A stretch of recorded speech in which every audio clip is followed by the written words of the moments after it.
Salut à tous, on se retrouve pour une vidéo un peu à part qui fait suite un peu à la toute première vidéo tuto sur DBD que j'ai fait. Qui est un peu là pour du coup expliquer les différents tueurs de base qui sont gratuits, donc c'est-à-dire les premiers tueurs qu'on peut jouer. Et pour parler un peu de leur pouvoir, les présenter et si en gros je vous le recommande pour commencer le jeu ou non. Donc on va commencer. Du coup, les personnages que vous avez de base dans le jeu sont au nombre de 4, de 5 pardon, on va y arriver. Donc ils sont au nombre de 5. Je vous recommande Enfin, vous pouvez jouer la plupart. Il y en a un que je vais pas forcément trop conseiller. Même si apparemment le jeu le claque comme facile, mais bon, c'est pas grave, on en parlera après.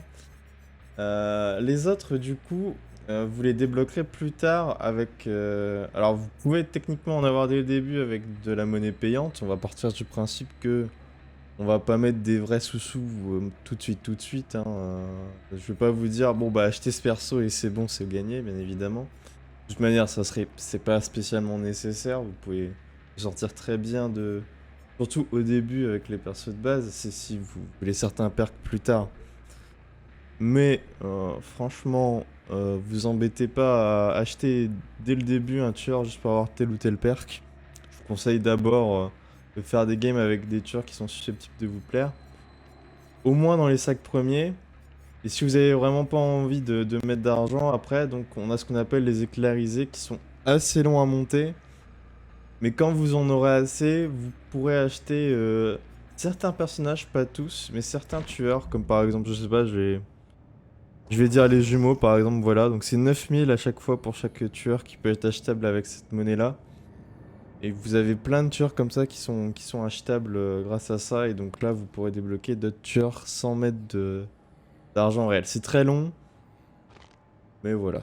Comme ça, pour ceux qui vont pas forcément mettre d'argent dans le jeu, je fais une petite aparté avant de commencer. Du coup, on va commencer avec le piégeur. Alors c'est vraiment le tueur de base par excellence, hein, c'est le premier à être sorti. Il va se faire vieux maintenant. Alors le piégeur, donc, il a comme pouvoir de poser des pièges à ours. Hein, je sais, c'était pas du tout, on pouvait pas du tout s'en douter avec son nom. Donc je vous dis, c'est vraiment le tueur de base. Donc vous commencez avec 2 pièges à ours dans votre main. D'ailleurs, ça a été rework très récemment pour la petite anecdote. Et du coup, ces pièges à ours là, vous pouvez les poser pour bah, littéralement trapper des endroits. Si un survivant marche dessus, hop, ça le prend au piège. Il est obligé d'essayer de s'échapper, qui peut mettre plus ou moins de temps. Hein. En gros, il fait une animation où il essaye de retirer le piège, et à chaque fois qu'il finit l'animation, il y a un petit pourcentage de chance pour qu'il s'échappe. Sachant que du coup, un joueur s'il y a un autre survivant à côté, il peut tout à fait aider un survivant qui s'est pris un piège à ours pour le libérer. Ça, c'est un peu comment ça fonctionne de base. Donc les pièges à ours, bien évidemment, bah, ils sont posables un peu partout. Hein. Vous pouvez essayer d'en poser un aléatoire en plein milieu d'une zone, on est là où les survivants sont susceptibles de passer. La plupart du temps, bien sûr, on les pose là où les survivants peuvent loop, donc devant des palettes ou à côté, des endroits où ils sont susceptibles de tourner, ou aussi des fois devant des fenêtres. Ça dépend vraiment de votre gameplay, ça je vais pas trop le détailler, parce que le trapper, vu que c'est un des joueurs que je joue le plus, je vous ferai une vidéo à part dessus. Mais voilà, il y a plein de manières de l'utiliser. Bien évidemment, je l'ai pas précisé, mais vous avez pas que 2 pièges à ours, hein, il y en a... je crois qu'au total, il y en a 7, mais je peux dire une bêtise. Mais en gros, ils sont sur la map posés par terre en désarmé, donc c'est à vous, après, quand vous en avez posé, de les ramasser. Vous pouvez aussi tout à fait les réarmer directement sans les prendre, hein, si vous êtes déjà full. Pas de problème à ce niveau-là. Donc voilà, c'est un bon tueur pour débuter. Franchement, il faut juste prendre l'habitude de poser des trappes à certains endroits et ça se fait tout seul. Après, le tueur a des stats basiques et du coup, vous allez Après, ça va être juste de taper avec vos auto-attaques de base quand il n'y a pas de trappe dans les parages. Et ça, c'est à vous de... Ça, c'est à vous de vous habituer. Et on va parler aussi des perks à chaque fois rapidement. Dans ces perks de base, bah ils sont pas si mauvais. Alors le présence perturbante, c'est le seul qui est pas intéressant. Alors attention, je pense que pour des personnes qui débutent, donc qui ont pas beaucoup de MMR et qui sont donc avec des survivants qui normalement débutent aussi, hein, on va dire sauf exception. Globalement, présence perturbante va faire son taf, puisque des survivants qui ont pas l'habitude de jouer à Dead by Daylight, je vais peut-être définir un peu ce qu'est le perk. Hein. En gros, ça fait que tous les survivants qui sont dans votre rayon de terreur ont des tests d'habilité qui sont 40% plus durs.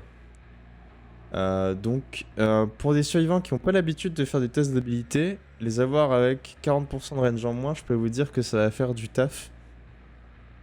Et normalement, si tout se passe bien, vous allez forcément avoir le générateur pété quand c'est dans votre rayon de terreur. Bon, après, il peut y avoir des exceptions, mais globalement, je pense que ça va. Après, très rapidement, quand les survivants vont avoir l'habitude de faire des tests d'habilité, bah, ce perk-là va vite devenir useless, quoi. Parce que ben, vous aurez beau avoir des tests d'habilité 40% plus durs, ça les empêchera pas de les réussir. Donc c'est pour ça que ce perk va très vite être outdated, on va dire.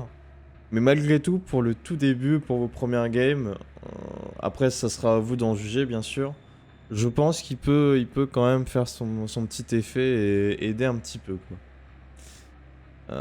D'ailleurs, si au tout début de partie vous n'avez que ça, je vous conseille de le combo avec Inquiétant. J'en ai pas parlé de la game d'avant, mais c'est un perk qui augmente votre rayon de terreur. En soi, ça sert pas à grand chose, sauf quand vous le combo avec ce perk là. Mais bien évidemment, c'est un combo de début de jeu. En faites pas ça quand vous êtes avec des survivants assez vénères ou qui ont ne serait-ce qu'un peu d'expérience parce que ça risque de pas marcher. Force brute, je trouve que c'est un très bon perk. Ça permet de détruire les palettes, les murs et les générateurs 10% plus vite. Alors ça monte à 20% normalement, je crois. Quand c'est au level 3, je vais vérifier ça, attendez. Voilà, ça monte à 20%. C'est un très très bon perk parce que bah, quand vous avez un tueur basiquement qui peut pas casser les palettes via son pouvoir, ce qui est le cas de quasi tous les tueurs qu'on va parler là, sauf un, ouais, sauf un. Ben ça va permettre de les détruire beaucoup plus vite du coup, parce que bon, toutes les palettes, vous pouvez pas toujours les laisser poser, hein. Il y a que les palettes stun qui sont vraiment pas gênantes que vous allez éviter de détruire. Si vous voyez pas de quoi je parle, il y a une vidéo qui sortira normalement très bientôt là-dessus. Mais bon, il y a des palettes, bien sûr, vous êtes obligé de les détruire au bout d'un moment, et c'est vrai que pouvoir les détruire plus vite, ça fait gagner quand même pas mal de temps. Surtout si vous êtes obligé d'en détruire une en pleine chase. Donc c'est vraiment un perk qui est pas mal.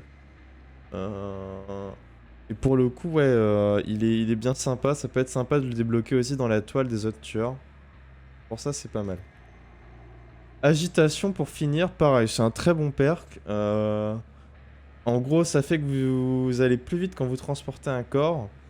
Et ça, ouais, ça augmente votre counter quand vous portez quelqu'un, mais ça, on s'en fiche un peu, à part pour un combo précis que vous pourrez pas faire au début. Ça, c'est pas utile. En gros, ce qui est important, c'est surtout la vitesse de déplacement. Ça fait que bah, vous allez gagner beaucoup de temps. Déjà, j'en ai pas parlé dans ma game d'avant. Mais s'il y a des survivants qui essaient de vous empêcher d'accrocher quelqu'un, ça va moins vous gêner parce que vous allez être plus rapide. Donc si par exemple il sabote un crochet, vous allez pouvoir aller à un autre crochet. Beaucoup plus rapidement. Donc en vrai, si c'est un bon perk. Il est des fois mieux avec certains combos, mais ça reste de base un truc sympathique. Après, c'est vrai que quand on commence à débloquer beaucoup d'autres perks, on a tendance un peu à le délaisser sur d'autres pouvoirs qui sont un peu plus effectifs, on va dire. Ça en reste néanmoins très bien, surtout au début. Donc ensuite, on va passer au spectre. Ah oui, du coup de piégeur, bon je crois que je l'ai dit, mais c'est un tueur que je vous recommande bien pour le début, il est très bien. Donc ensuite pour le spectre, alors il a comme pouvoir la cloche des lamentations. Donc c'est un pouvoir qui va lui permettre en gros de devenir invisible. Alors comment ça marche? Vous allez en gros appuyer sur votre bouton de pouvoir et ça va faire que le spectre va sonner sa cloche. Donc ça va durer... est-ce qu'ils le disent? Est-ce qu'ils le disent? Je ne les vois pas le dire. Ouais, bon, en gros, vous allez faire une petite animation qui va durer au bas mot, on va dire une seconde, peut-être un tout petit peu plus, peut-être deux à la limite. Et une fois ces 2 secondes passées, hop, vous allez passer totalement invisible. Quand vous êtes invisible, vous allez beaucoup plus vite. Vous pouvez taper les générateurs, taper les palettes, prendre les fenêtres, détruire les murs qui sont destructibles. Voilà, vous pouvez faire tout. Vous pouvez fouiller les casiers aussi, c'est important de le dire. Vous pouvez faire à peu près tout ça normalement. Par contre, vous pourrez pas taper ni attraper les survivants. Du coup, c'est un perso qui va être, on va dire, pour des débutants, c'est pas forcément le plus facile de cette liste. Mais ça reste un perso, je pense, qui est au bout de quelques games, vous allez vous y faire et vous allez finir par comprendre un peu comment il joue. Et je pense que ça reste quand même un perso tout à fait prenable pour des débutants. Eux le mettent en moyen. Mais moi je pense vraiment que ça reste un perso qui est prenable. J'espère pas dire de bêtises parce que je vous avoue que je l'ai pas joué. Mais au vu de tous les gameplays que j'ai vus sur le spectre, je pense que c'est faisable. Assez bien. À savoir par contre, je précise au niveau de son pouvoir qu'il est assez sensible aux lampes torches et donc il peut être brûlé par une lampe torche en étant invisible, même sans viser ses yeux. Si vous voyez pas trop, j'entrerai pas dans les détails, mais voilà, ça peut le stun. Donc quand vous êtes invisible, attention aux lampes torches, quoi. Et pour ceux qui voudraient débuter, si j'ai 2-3 conseils à vous donner, c'est de pas hésiter à utiliser votre pouvoir vraiment beaucoup de fois. Vraiment de l'invisibilité, ça vous donne vraiment une vitesse de déplacement qui est monstrueuse. Donc n'hésitez pas à vous mettre invisible pour rattraper des survivants, même en pleine chase, hein, et vous désinvisibiliser à côté de lui. Bien sûr, je l'ai pas dit, mais quand vous enlevez votre invisibilité, ça met un peu de temps. Donc ça vous fait perdre un peu de distance. Par contre, pendant une seconde, hein, c'est écrit d'ailleurs là, on le voit. Pendant une seconde après que vous réapparaissez, vous avez un boost de vitesse qui peut vraiment surprendre des survivants, surtout au début, et ce qui est vraiment pas mal. Du coup, oui, je pense que c'est tout à fait jouable. Il est peut-être un peu plus long à prendre en main que certains autres tueurs du début, mais je pense que c'est tout à fait faisable, et c'est un très très bon tueur en vrai, que j'ai beaucoup hésité à jouer, que finalement, bon, j'ai jamais joué. Malheureusement, du coup, je peux pas vous donner beaucoup plus de tips sur lui. Mais en tout cas, si vous intéresse, je vous le recommande. Au niveau de ses perks, alors que j'avoue que moi, j'en suis pas fan. Il y a Predator, les marques de rafleurs laissées par les suivants apparaîtront légèrement plus proches les unes des autres. Franchement, ça sert à pas grand chose, le prenez pas, je pense, c'est pas la peine. Même si vous avez du mal un peu à pister, je pense pas que ça va vous aider de ouf. Normalement, ouais, les marques des rafleurs de base sont bien suffisantes. Chien de sang, lui par contre, je vous le conseille un peu plus. Au début, ça peut être sympa. Ça fait que les traces de sang sont considérablement plus visibles et peuvent être suivies pendant 2 secondes de plus. Ça doit monter à 4 secondes, je suppose, au level 3. Que là, les perks à chaque fois dans ce menu-là, ils sont au level 1, bien sûr. C'est vraiment pas mal parce que les traces de sang, vous allez voir avec ce perk, apparaissent vraiment d'un rouge fluo, donc ils sont très faciles à voir. Et du coup, ça rend le suivi des traces de sang extrêmement plus facile. Donc c'est vrai que de ce point de vue-là, je vous le conseille plutôt pas mal. C'est un très bon perk. Pour le début en tout cas. Après, c'est vrai que quand on a l'habitude, bon, on va s'opter pour des perks qui sont... pour d'autres perks, généralement, on garde pas ça puisque Bon, normalement on n'a pas de problème à pisser des traces de sang quand on a bien l'habitude, qu'on a l'habitude du jeu, quoi. Et résistance à l'obscurité, ça augmente votre champ de vision de 9 degrés. Alors je vous avoue, je saurais pas quoi en penser. En fait, je sais pas si... Je pense que c'est quand même un bon perk. Mais je m'avancerai pas trop là-dessus parce que...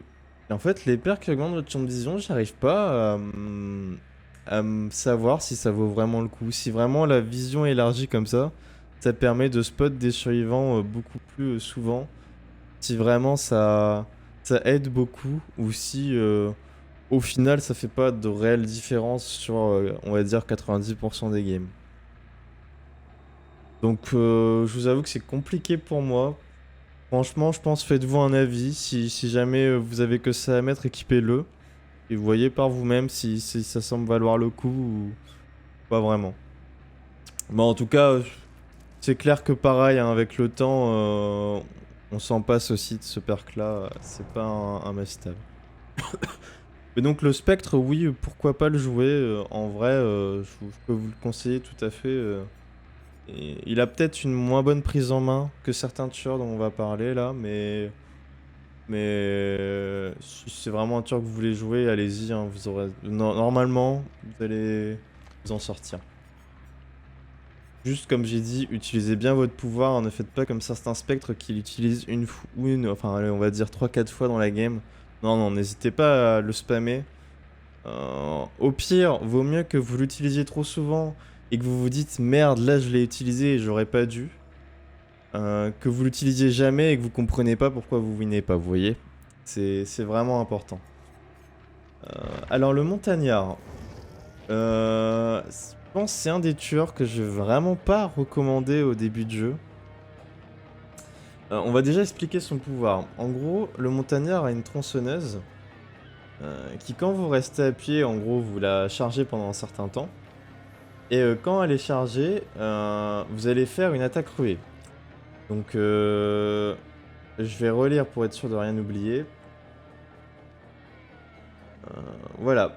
Donc là-dessus, c'est bon. Donc, une attaque ruée, en gros, vous allez foncer très rapidement devant vous avec votre tronçonneuse levée. Jusqu'à toucher un survivant ou un obstacle ou arrêter votre pouvoir. Alors, à savoir que déjà la tronçonneuse, si pendant votre attaque ruée vous touchez un survivant, vous le one-shotez, donc ça c'est vraiment un très bon point pour le tueur, hein, parce que quand on peut one-shot comme ça c'est très fort. Une autre chose importante à savoir aussi, c'est que quand vous utilisez la tronçonneuse, que ce soit en la chargeant ou quand vous êtes en pleine attaque ruée, il y a sa jauge de surchauffe qui va se remplir. Quand elle est pleine, comme ça indique, votre tronçonneuse surchauffe et vous pourrez plus l'utiliser avant qu'elle soit totalement refroidie. Et la charge de surchauffe bien sûr diminue quand on n'utilise pas la tronçonneuse, bien évidemment. Donc pourquoi je le conseille pas forcément? Parce que je trouve que c'est un tueur extrêmement technique. En vrai, il était extrêmement bien au début de Dead by Daylight, quand il n'y avait pas beaucoup de tueurs, quand le jeu était pas du tout dans le même état qu'on peut le connaître maintenant, hein. Il est tout à fait jouable et bien, mais il était loin de, on va dire, l'équilibrage qu'il y a actuellement. Et on va pas se mentir maintenant, pour jouer le Illy-Billy, hein, comme on l'appelle souvent, faut vraiment être très très bon mécaniquement. Après, vous me direz, c'est vrai qu'au début, normalement, vu l'état des survivants que vous allez tomber, bon, vous pouvez vous entraîner normalement assez tranquillement puisque les survivants vont pas être d'un level incroyable. En fait, faut savoir que le gros problème de Ellie Billy, c'est que son attaque ruée, vous allez certes très vite, mais vous avez pas beaucoup de maniabilité, je sais pas si on peut le dire comme ça. En gros, il est assez compliqué de tourner. Et du coup, souvent, faut trickser un peu en même temps que, mécaniquement, être assez pixel pour pouvoir toucher, par exemple, des survivants qui vont essayer de vous esquiver, ou surtout des survivants qui sont dans des loops sur des coins de murs ou ce genre de trucs. Il faut être assez bon là-dessus. Mais après, c'est vrai que vous avez aussi l'argument de les survivants sont pas forcément très bons, donc si vraiment c'est un tueur qui vous intéresse et qui vous hype, vous pouvez essayer de le jouer.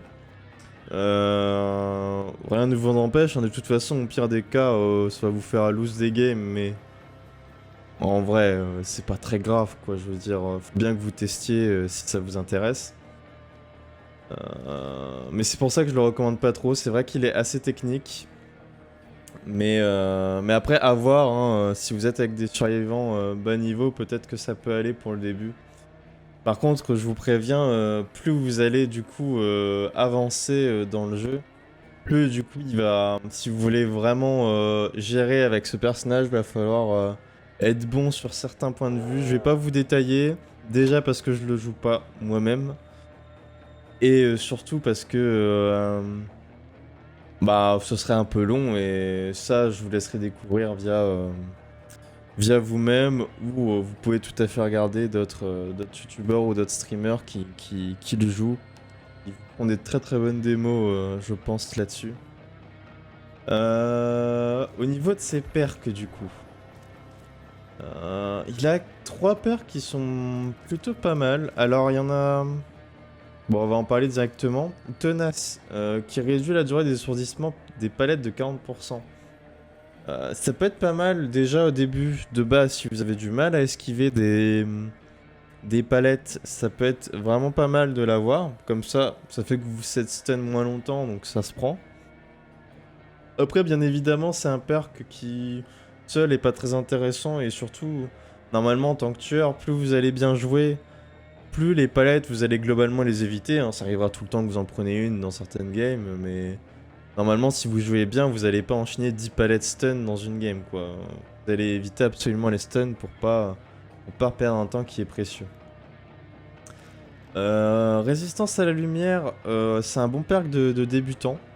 Donc je dis bien de débutant, attention. Ça fait que vous êtes immunisé à l'aveuglement par les lampes torches, les grenades aveuglantes, les mini-explosifs, enfin tout ce qui peut vous aveugler. C'est vrai que je l'ai pas précisé, mais quand vous êtes aveuglé, bien évidemment, vous voyez rien. Et surtout, si vous portez un survivant, vous le lâchez. Et c'est vrai qu'au début de jeu, quand vous allez commencer à tomber sur des teams qui ont parfois 3 ou 4 lampes torches, et que vous avez vraiment pas l'habitude de jouer contre ça, ça peut être un peu compliqué. Dans une de mes dernières parties, bah sûrement la deuxième même de mes vidéos tuto sur le jeu, je vais parler un peu plus en détail des lampes torches. Donc après vous allez voir, ce perk est pas indispensable puisque quand vous avez en gros on va dire le tips, vous allez pouvoir facilement éviter les lampes torches, etc., etc. Et donc même si ça arrive, hein, qu'on se fasse aveugler et qu'on perde un survivant qu'on vient de ramasser, globalement même sans ce perk là on arrive à éviter. Après c'est vrai que pour les débutants c'est bien, et ça reste ce que j'appelle un perk confort. C'est à dire que si vous voyez une team de survivants qui a full lampe torche, bah c'est vrai que c'est pas mal de l'avoir parce que ben c'est vraiment du confort, quoi. Vous allez pas devoir vous embêter à regarder un mur quand vous ramassez quelqu'un pour pas vous faire aveugler. Littéralement vous pouvez vous en battre et vous pouvez continuer votre vie, ils vont pas vous bloquer avec leur lampe torche. C'est pour ça que c'est vraiment du confort. Mais après bien sûr à haut niveau c'est pas très utile en soi, vu que normalement on arrive à esquiver les lampes assez facilement. Réparateur, c'est un très bon perk, et là pour le coup pas pour les débutants, pour tout le monde. C'est vraiment un très très bon perk.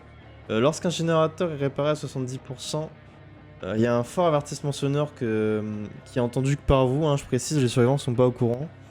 Et vous bénéficiez de l'effet de statut indétectable pendant 12 secondes. C'est vraiment un bon perk. Si vous avez vraiment du mal à mettre de la pression sur le générateur, c'est d'autant mieux puisque ça va un peu vous... On va dire vous pousser, hein, que quand un générateur est à 70%, vous allez être averti, et ça va vous pousser du coup à foncer sur ce gène pour pas qu'il arrive à 100%. Donc c'est pour ça, c'est vraiment un bon perk. Et je le conseille beaucoup si vous avez du mal à avoir les timings pour foncer vers les générateurs. Donc vous voyez que malgré tout, même si c'est pas un tueur que je recommande beaucoup, il a des perks qui sont quand même très bons dans l'ensemble. pour le début et réparateur très bon tout court. Donc c'est pour ça, après c'est vraiment à vous de voir si vous intéresse, si vous voulez le tester, si vous voulez le jouer. Je pense que vos premières games, vaut mieux quand même éviter de le jouer lui. Mais après, ça reste à vous de voir, bien évidemment. Testez. Et faites-vous votre propre avis un peu plus là-dessus. Ça dépend aussi beaucoup du level des autres survivants en face de vous. Et je précise pour ceux qui voudraient, par exemple, réparateur, hein, qui est un perk très apprécié, mais qui voudraient pas jouer le Hillybilly, hein, vous pouvez tout à fait jouer un autre tueur et reverser, on va dire, une partie de vos points de sang sur ce tueur pour le passer jusqu'au level 40 et débloquer un réparateur comme j'ai fait moi, hein. Ça, c'est la petite précision qui va de soi, mais s'il y a des perks qui vous intéressent en tueur, n'hésitez pas à voir ça si le tueur en question, vous n'avez pas forcément envie de le jouer. Si c'est un des tueurs de base, bien sûr, je parle. Ça va, ça se fait tout à fait. Je pense que je vais faire une exception, on va parler de l'infirmière un peu après. On va d'abord parler de la chasseuse. Alors la chasseuse, pareil, non pas pareil justement. Un peu comme le spectre et le piégeur, c'est un tueur que je vous conseille relativement pas mal si vous commencez le jeu. Vous n'allez pas avoir de problème à commencer avec. Alors son pouvoir, il est très simple. Vous commencez la partie avec 5 hachettes. Donc pas la grande hache, hein, vraiment des hachettes. Et en gros avec votre bouton de pouvoir, vous allez pouvoir charger une hachette. Voilà, exactement comme ça, elle vient de le montrer. Et donc ça prend une seconde le temps de la sortir. Et quand elle est sortie, vous pouvez la lancer, ce qui va blesser le survivant en face de vous. Quand vous avez plus de hachettes ou quand il vous en manque quelques-unes, vous pouvez aller récupérer des hachettes dans les casiers et vous en aurez à nouveau 5 d'ailleurs. C'est l'info aussi qu'il faut savoir, c'est bien important. Alors, je le recommande pour des jeunes joueurs, vous inquiétez pas, hein, c'est parce qu'on était en vocal à la base. Parce que son pouvoir est assez simple. Alors, c'est un pouvoir qui, c'est vrai, est pas toujours très facile au début. Mais après, c'est question d'habitude. Ça, c'est vrai que vous soyez débutant au final ou assez vétéran dans le jeu, ça va être une question d'habitude de savoir bien placer les hachettes, hein. Il va juste falloir jouer et ça va venir avec le temps, hein. C'est du skill, c'est comme quand on joue un FPS, il faut le temps de savoir viser et d'être assez bon en aim, on va dire. Là, c'est pareil. Il y a des hachettes au fil du temps, vous allez mieux savoir les placer. Vous allez pourquoi pas faire ce qu'on a. Ce que je trouve magnifique d'ailleurs des hachettes intramap, où vous allez lancer une hachette très haut dans le ciel et pour la faire retomber sur un survivant qui est à l'autre bout de la map. Ça fait des très jolis compiles d'ailleurs.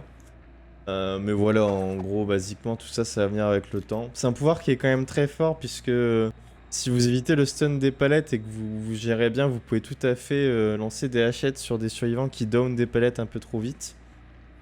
Et du coup, les blesser pendant qu'ils sont dans l'animation de baisser la palette, c'est vraiment pas mal. Donc c'est un tueur qui a quand même beaucoup de ressources, hein. Il est souvent mis assez haut tiers d'ailleurs. Je pense que c'est un des rares tueurs qui est mis haut tiers avec l'autre dont on va parler juste après. Pour quel que soit le niveau de jeu. Donc ouais, je vous le recommande. Au niveau de ses perks... les perks de la chasseuse, je vous avoue que je suis pas très fan. Bête chasseuse, ça octroie indétectable après l'obtention de soif de sang palier 1. Alors soif de sang, j'en ai pas parlé. Mais c'est un petit buff que vous avez à droite de votre écran quand vous poursuivez un survivant pendant un certain temps. Donc c'est vrai que c'est... En fait, je saurais pas dire si c'est vraiment intéressant parce que certes, vous avez l'effet de statut indétectable. Donc indétectable qui, je vous explique, vous permet de pas être entendu par les survivants. Mais ça proc en pleine chase, donc quand vous proquez un effet de statut indétectable en pleine chase, suffit que le survivant se retourne et il va voir que vous êtes toujours à ses trousses en fait. Donc il va savoir que vous êtes juste indétectable et il va continuer à fuir. Donc, franchement, je suis pas ultra fan. Après, faut pas oublier que c'est un perk qui donne plus de points de sang dans la catégorie chasseur. Donc je crois que c'est blesser les survivants basiquement. Donc c'est vrai que c'est pas mal. C'est vrai que avoir des points de sang en plus, ça se prend toujours. Donc en particulier si vous avez pas d'autres perks à équiper, pourquoi pas, hein. Après, je sais pas s'il y a moyen de tricks un peu et de chase un survivant et d'essayer de partir par exemple sur un autre survivant qui vous a pas remarqué avant que le indétectable parte, donc le soif de sang parte. Possible, mais ça reste un perk pas ouf en vrai. Instinct territorial, pareil, je le trouve pas ultra sympathique. Ça fait que vous voyez l'aura des survivants qui entrent dans la cave alors que vous êtes à plus de 32 mètres. Bon, en vrai, on va dire c'est moyen, ça s'utilise, pourquoi pas. Ouais, vraiment, pourquoi pas, hein, ça c'est à vous de voir. Mais globalement, c'est pas un perk que je recommande de fou. Vraiment. Bon, c'est pas un perk que je recommande de fou, quoi. C'est vraiment un truc moyen, pourquoi pas l'équiper de temps en temps, mais ça reste accessoire. Le sort Berceuse de la chasseuse, donc c'est un ex, hein. Si vous savez pas ce que c'est un ex, je vous invite à revoir la fin de la première partie tuto, où je l'explique. Du coup, c'est un ex, donc berceuse de la chasseuse, qui, euh, qui est en gros une référence déjà au chant de la chasse, parce que c'est vrai que je l'ai pas précisé, mais la chasseuse a une sorte de chant. On va parler un peu après de ses stats, parce que c'est pas ceux d'un tueur de base d'ailleurs. En gros, ça fait que les survivants ont un malus de régression de 2% quand ils ratent un test d'habilité. Vous n'avez pas compris, en gros, quand un survivant rate d'un test d'habilité, ça lui fait un malus de pourcentage. Par exemple, s'il rate un test d'habilité sur un générateur, le générateur va perdre de la progression. Et là, en gros, ça fait que il perd 2% encore en plus de progression sur le générateur en question. Ou sur le survivant qu'il heal. Donc c'est un ex qui va gagner en gros des jetons à chaque fois que vous accrochez un survivant. Donc les 4 premiers jetons, donc quand vous accrochez les 4 premiers survivants, à chaque fois ça va faire que le délai entre le son d'avertissement du test d'habilité et le test d'habilité en question se raccourcit. Parce que bon, pareil, pour ceux qui n'ont pas l'habitude, en gros quand un survivant a un test d'habilité, il a un petit son, et après le test d'habilité pop et il doit le réussir. Sinon, ça fait exploser le générateur, par exemple. Là, pour le coup, bah, ça fait que le son, bah, comme ça, je viens de le lire, va être un peu plus proche du test d'habilité. Et à 5 jetons, et c'est là que c'est vraiment intéressant, il n'y a plus de son pour les tests d'habilité. Et là, si vous arrivez à 5 jetons, le perk est quand même relativement très intéressant, je tiens à dire. Et je pense même à assez haut niveau il l'est, puisqu'il nécessite d'être relativement concentré. On s'en rend peut-être pas compte, mais quand on a l'habitude d'avoir un petit son avant un test d'habilité, quand d'un coup on l'a plus, on peut déjà se faire facilement surprendre par Berceuse de la chasseuse et rater un test comme ça gratuitement. Et surtout, bah, ça nécessite quand même beaucoup de concentration. Donc c'est vrai que c'est un perk qui est pas mal. Après, ça reste un ex. Donc malheureusement, si on trouve votre totem, il est finito. Et si vous avez jamais atteint 5 jetons, ben votre ex il aura servi à rien quoi quasiment. Donc ça, pour moi au final pour la plupart des tueurs je le classerais comme moyen. Pour un tueur en particulier, et je vais vous dire qui c'est le docteur, il est relativement top tier à la limite. Mais pour les autres, en vrai ça reste un perk très moyen puisqu'on enlève le ex et c'est fini et vous me direz je peux dire ça de tous les ex mais accumuler 5 jetons ça se fait pas forcément si facilement que ça. Donc enfin, pas facilement, pas si facilement avec des joueurs qui savent enlever des ex en tout cas. Après, bien évidemment, vous pouvez tout à fait l'équiper en tant que débutant, puisque normalement les survivants vont avoir du mal à trouver vos totems. Donc il y a de grandes chances que votre totem X reste assez longtemps pour faire de l'effet. Et sur des débutants, si vous arrivez à 5 jetons, ça va être un carnage en termes de test d'habilité, hein. Ça, je peux carrément vous le garantir. Alors on va parler un peu de ses stats parce que je les ai pas évoqués, mais c'est un tueur qui est un peu moins rapide que les autres quand même, faut le noter. Il va à 4,4 mètres par seconde contre 4,6. Et comme j'ai dit pour le Deathslinger, même si la vidéo n'est pas encore sortie à ce stade-là normalement, 4,4 ça fait une différence, hein, ça se ressent quand même et négligez pas le petit nerf de déplacement, il est quand même là. Et c'est un tueur qui a un rayon de terreur moins grand, qui est de 20 mètres. Mais ne vous méprenez pas parce que, en plus de son rayon de terreur, elle a ce qu'on appelle la berceuse de la chasseuse, hein. qui n'est pas le perk, hein, qui est vraiment un truc encore à côté, qui fait qu'elle chante en gros, qu'elle chante et que ça s'entend dans un certain rayon, qui je crois est à peu près le rayon de terreur de base des tueurs. Enfin, qui commence à s'entendre à 32 mètres, donc ce qui est le rayon de terreur de base de tout le monde. J'espère ne pas dire de bêtises, mais il me semble que c'est comme ça que ça fonctionne. En tout cas, voilà, ça... Le rayon de terreur a beau être plus petit, ça n'empêche que vous avez le champ qui le nerf un peu. Donc un tueur, du coup, pour résumer, comme j'ai dit, je recommande, hein, si vous voulez débuter, tout à fait un tueur que vous pouvez prendre si vous intéresse. Et pour finir, on va parler de l'infirmière. Alors j'ai décidé d'en parler à la fin finalement parce que c'est un tueur très spécifique, hein. Il est vraiment très spécial dans son gameplay. Basiquement, vous voyez la plupart des conseils que j'ai pu donner dans ma première vidéo et même dans les suivantes, ils vont être, on va dire, un peu outdated avec l'infirmière. En tout cas, sur certains aspects. Pour le comprendre, on va parler de son pouvoir. Donc c'est le dernier souffle de Spencer. En gros, vous faites une canalisation avec clic droit, qui fait que plus vous allez canaliser ce pouvoir, plus vous allez vous téléporter loin. Donc c'est une téléportation de base, hein. Vous faites clic droit, vous restez un peu appuyé et ça vous TP. Et en gros c'est ça toute la mécanique, c'est plus vous canalisez longtemps, plus vous allez aller loin, jusqu'à une range, on va dire, max. Et du coup, c'est un pouvoir qui vous permet de... Bah déjà, de vous téléporter, ce qui est bien, vous passez à travers les murs, vous traversez tout, hein, vraiment.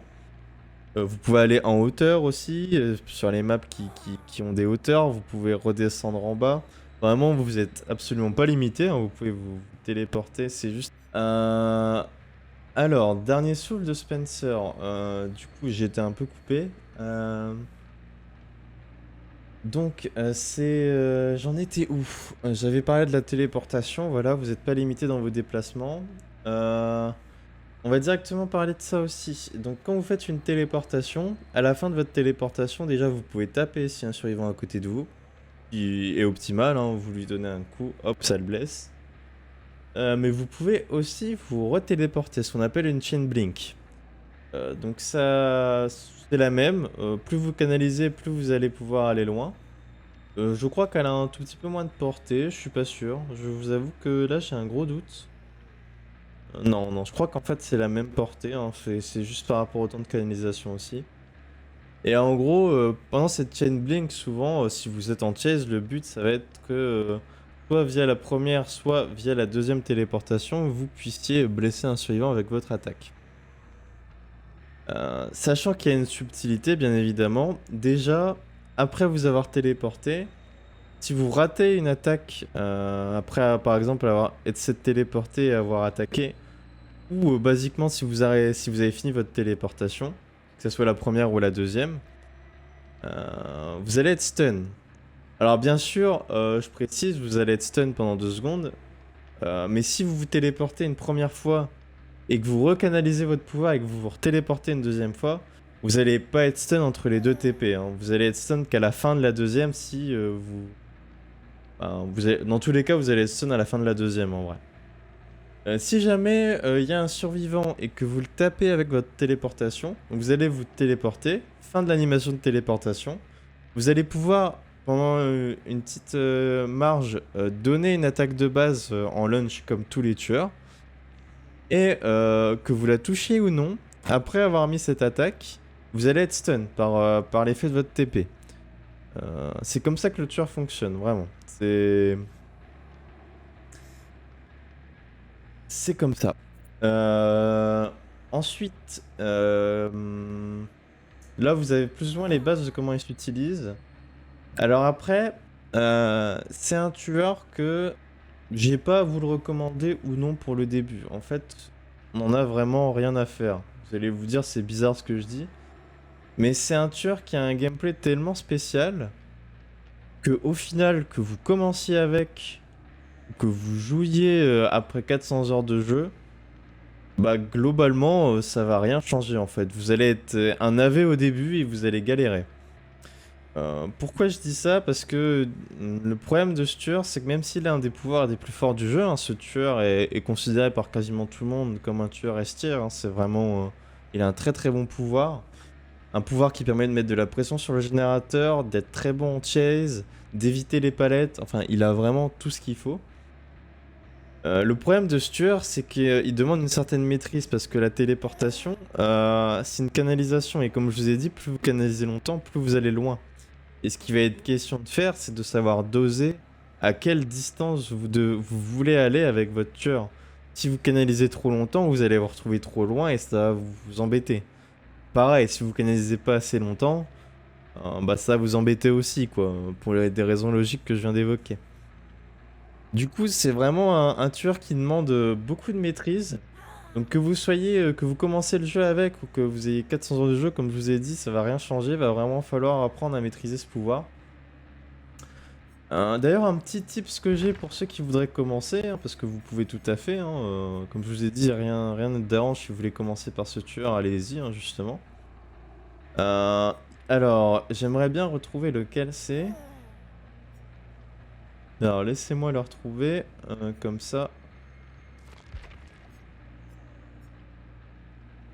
Voilà, il y a cet add-on là qui est en plus un add-on commun, donc qui est très très bien, qui permet à l'infirmière de voir là où vous allez atterrir avec la téléportation. Quand vous débutez avec l'infirmière, je vous le conseille, alors n'en soyez pas non plus dépendant, c'est-à-dire, je pense que ce qui est intéressant si vous voulez vraiment beaucoup la jouer, c'est au début jouer avec pour essayer de voir comment fonctionne sa TP, sa canalisation, et voir... ben, essayer d'avoir les timings à peu près de la distance avec le temps de canalisation, en gros. Euh, pour quand vous avez bien en visu comment ça fonctionne, et ben essayer de le déséquiper et de s'habituer à jouer sans. C'est vraiment question à vous de doser. En tout cas, je vous le conseille quand même au début pour voir un peu comment ça fonctionne et pour bien comprendre comment ça marche et avoir les timings un peu de distance, canalisation slash distance et pouvoir maîtriser ça facilement.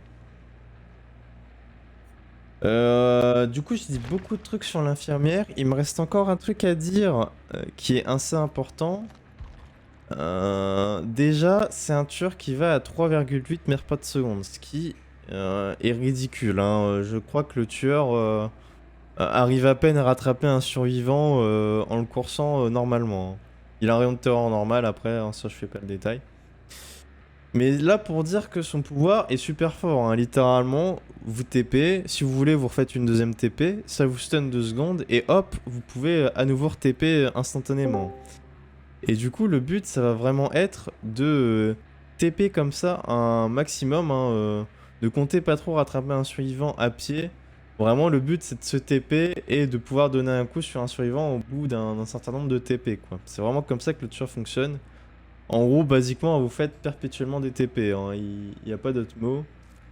C'est comme ça qu'il faut le jouer. Autre info, du coup, si vous faites perpétuellement des TP, les palettes et les fenêtres, c'est pas un très gros problème pour vous. Surtout quand vous aurez un peu de maîtrise sur le personnage. Votre but, ce sera juste de choper un survivant à la fin d'une fenêtre ou à la fin d'une palette. Ou au début si vous avez le timing, enfin à vous de voir. Mais du coup, c'est un des tueurs qui n'a absolument pas besoin de casser de palette, hein. Vous pouvez faire tout à fait un full gameplay infirmière sans casser aucune palette. C'est tout à fait possible. Et même normalement, si je ne dis pas de bêtises comme ça, que je joue des très bons joueurs d'infirmière à haut niveau. Donc c'est pour ça que je vous dis que c'est un tueur très spécial, parce que la plupart des tips que je vous dis en mode moi mais ces palettes là vous êtes obligé de les casser, etc., etc., elle y est pas vraiment concernée. Si vous voulez, vous pouvez casser aucune palette. Après, certaines, si vous voulez, vous pouvez les casser au début du jeu. Bon, je pense pas que ça va vous pénaliser tant que ça. Je pense en particulier aux palettes qui bloquent tout un accès.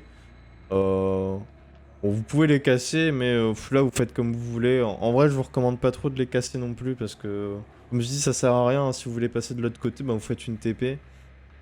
De toute manière, c'est vraiment un tueur, vous allez enchaîner les TP quasi toute la game, hein. Vous allez faire que ça. Que ce soit pour trouver les survivants, pour les taper, pour mettre de la pression sur les gènes. Je veux dire, le seul truc que vous allez normalement faire, c'est taper les générateurs. C'est plus ou moins la seule action normale que vous allez faire. Le reste, vous allez juste vous balader de TP en TP. Au niveau de ses perks, bah, il a des perks très intéressants pour le coup. Enfin, elle, pardon. Alors, on va commencer par Speeder qui, ironiquement, est la moins intéressante. Hein, on commence par la moins bien. Ça fait que la respiration des survivants en difficulté est 25% plus forte et la respiration normale est 0. Normalement, au level 3, elle est un peu plus forte. Je pourrais pas vous dire les pourcentages. Mais bien évidemment, ça augmente avec le level. Hein. Ça reste pas à 0, sinon ça servirait à rien de préciser ça. Bah, c'est un perk, on va dire, moyen. Je peux pas vraiment vous le situer parce que je l'ai jamais utilisé, donc je sais pas à quel point ça fait une différence. C'est vrai qu'un truc que j'ai jamais dit, mais en particulier quand vous blessez des survivants, ou même quand vous avez l'oreille, n'hésitez pas à beaucoup vous repérer au son sur Dead by Daylight. Que ce soit par exemple si vous entendez quelqu'un courir, vous savez qu'il y a quelqu'un, du coup vous pouvez aller check. Ou si, comme là, vous entendez quelqu'un respirer parce qu'il est blessé, hein, les survivants font des bruits quand ils sont blessés. Il faut pas hésiter à se repérer au son, c'est vrai que je l'ai jamais précisé. Mais ça, de toute façon, même pour ceux qui n'auront pas l'info, vous allez vite le découvrir et vite capter que le son aide pas mal hein, dans les chases. Donc c'est un perk qui peut être sympa, je vais pas dire qu'il est nul à chier non plus, parce que c'est vrai que, comme j'ai dit, sur Dead by Daylight, il y a beaucoup de choses qu'on peut repérer au son. Donc pouvoir entendre plus facilement des survivants, c'est toujours un petit bonus. Mais c'est vraiment pas non plus le must-have quoi de ce perso. Surtout au vu des deux autres perks. Alors Thanatophobie, par contre là on entre sur un perk qui va commencer à être beaucoup plus intéressant. Ça va faire qu'à chaque fois qu'un survivant est blessé, tous les survivants vont avoir une pénalité de 4% aux réparations, sabotage et purification de totems. Donc ce qui est très intéressant bien évidemment c'est le temps de réparation dans ce cas-là, parce que ça va ralentir le temps que mettent les survivants à réparer tous les générateurs. Donc c'est à chaque fois qu'un survivant est blessé, ça augmente de 4%. Donc c'est-à-dire que si les 4 survivants sont blessés, comme c'est écrit là, vous aurez 16% de pénalité. Hein. Donc les survivants vont mettre 16% plus longtemps à réparer des générateurs, ce qui est vraiment bien. Je l'ai pas... C'est écrit, mais c'est vrai que je l'ai pas dit.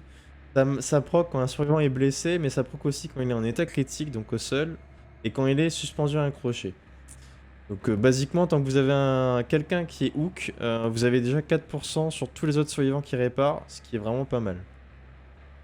C'est d'autant plus un bon perk sur l'infirmière, puisque c'est un perso, comme elle a une TP assez forte, qui va pouvoir vite se déplacer et assez facilement pouvoir blesser plusieurs survivants.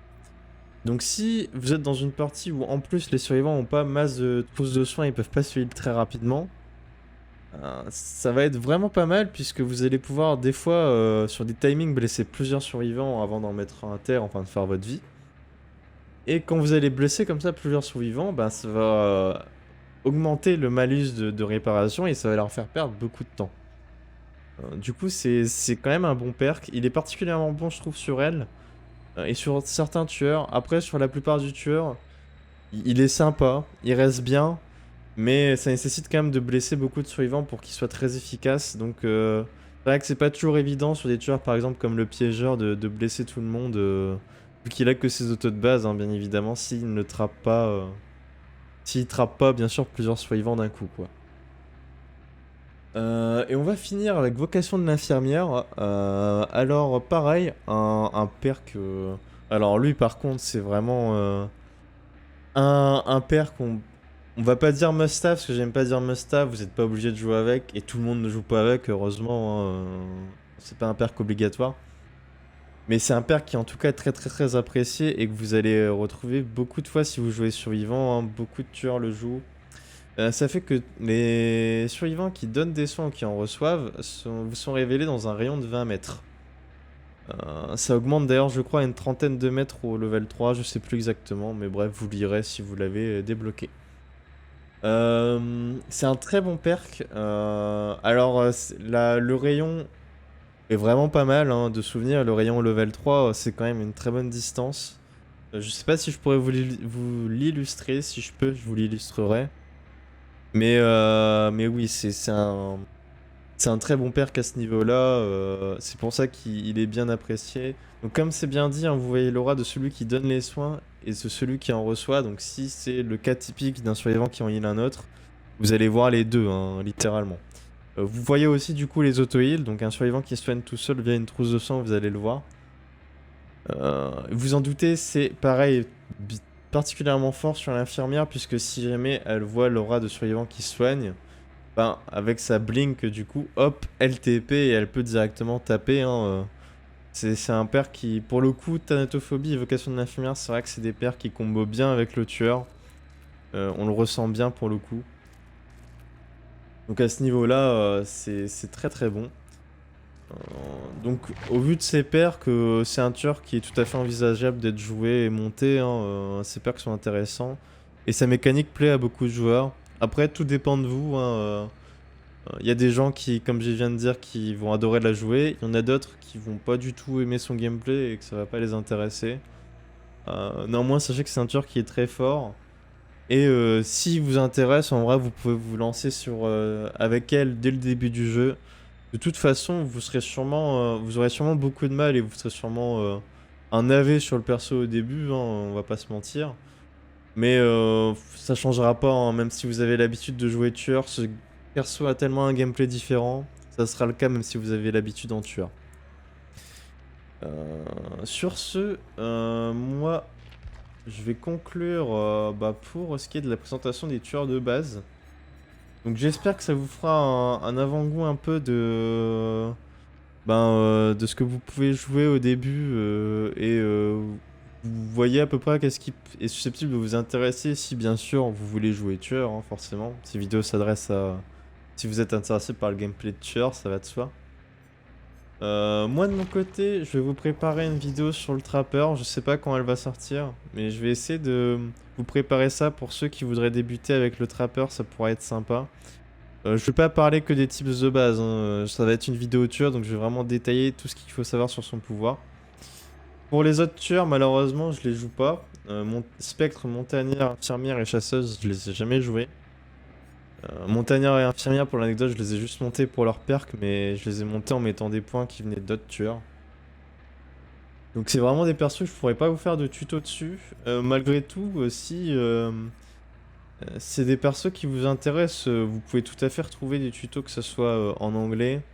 Je vous mettrai peut-être une vidéo de Hots qui en parle, si vous êtes à l'aise en anglais. Je veux dire, c'est un des meilleurs joueurs sans rire de Dead by Daylight, hein, en tueur. En tout cas, peut-être pas sur l'aspect compétitif, mais en tout cas, il joue très très bien et il sait donner des très bons conseils. Donc de ce point de vue-là, il saura tout à fait vous conseiller. Il a fait une vidéo où il détaille chaque tueur, donc si vous êtes à l'aise en anglais, n'hésitez pas, hein, il y a forcément votre tueur dans le tas vu qu'il les a tous fait. Donc il saura vous donner des conseils corrects. Hein. J'essaie de vous épingler sa vidéo, de vous la retrouver, comme ça vous pourrez y aller. Pour ceux qui sont moins à l'aise en anglais, je vous avoue que du côté francophone, je ne sais pas s'il y a des bons tutos sur les tueurs qu'il y a ici. Vous pouvez chercher de votre côté.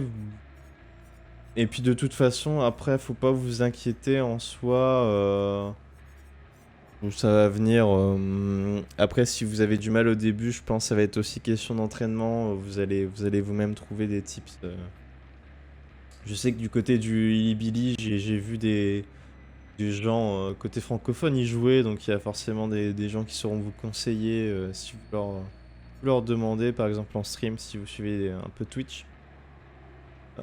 Mais voilà, du coup, moi sur ce, je vais vous laisser. J'espère que cette vidéo vous aura un peu aiguillé sur les premiers tueurs qu'on peut jouer. Et je vous dis à la prochaine. Allez, ciao.